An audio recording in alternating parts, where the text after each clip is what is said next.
ಪಾನ್ ಮಸಾಲ ಉತ್ಪಾದನಾ ಘಟಕಗಳ ಮೇಲೆ ತೆರಿಗೆ ವಿಧಿಸಲು ಮತ್ತು ಅದರಿಂದ ಉತ್ಪತ್ತಿಯಾಗುವ ಹಣವನ್ನು ರಾಷ್ಟ್ರೀಯ ಭದ್ರತೆಯನ್ನು ಬಲಪಡಿಸಲು ಮತ್ತು ಸಾರ್ವಜನಿಕ ಆರೋಗ್ಯವನ್ನು ಸುಧಾರಿಸಲು ಬಳಸಲು ಪ್ರಸ್ತಾಪಿಸುವ ಆರೋಗ್ಯ ಭದ್ರತಾ ರಾಷ್ಟ್ರೀಯ ಭದ್ರತಾ ಸೆಸ್ ಮಸೂದೆ 2025ಕ್ಕೆ ಲೋಕಸಭೆಯಲ್ಲಿಂದು ಅಂಗೀಕಾರ ದೊರಕಿತು. ಇದಕ್ಕೂ ಮುನ್ನ ಈ ಮಸೂದೆಯನ್ನು ಕೇಂದ್ರ ಹಣಕಾಸು ಸಚಿವೆ ನಿರ್ಮಲಾ ಸೀತಾರಾಮನ್ ಮಂಡಿಸಿದರು.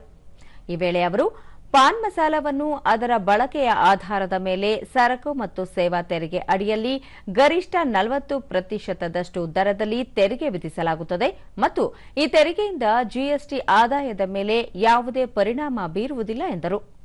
ಜಿಎಸ್ಟಿ ಅಡಿಯಲ್ಲಿ ಉತ್ಪಾದನಾ ಸಾಮರ್ಥ್ಯ ಅಥವಾ ಉತ್ಪಾದನೆಯ ಆಧಾರದ ಮೇಲೆ ಯಾವುದೇ ತೆರಿಗೆ ಇಲ್ಲ.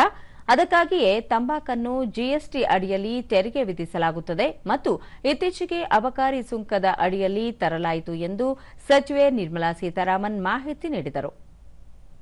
Pan masala that is currently covered is the one with tariff classification 2106-9020. That's the HSN code number for pan masala.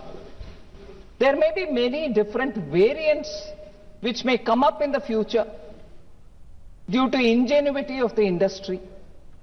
This should also be brought within the ambit of the levy.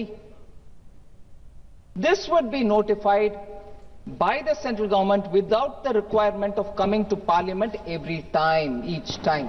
We notify that this seems to be very close to this 2106-9020.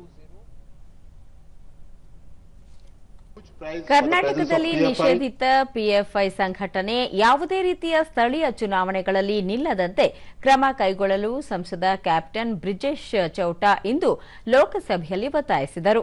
PFI ಸಂಘಟನೆಯಿಂದ ತೀವ್ರ ತೊಂದರೆಯಾಗುತ್ತಿದೆ. ಈ ಸಂಘಟನೆಯು ರಾಷ್ಟ್ರೀಯ ಭದ್ರತೆಗೆ ಅಪಾಯ ತರುವಂತಹದ್ದು. ಈ ಬಗ್ಗೆ ಸೂಕ್ತ ಕ್ರಮಕ್ಕೆ ನಿರ್ದೇಶಿಸಬೇಕು ಎಂದು ಮನವಿ ಮಾಡಿದರು. With the ruling party in Karnataka, especially in the recent president election of the Bantwal town panchayat.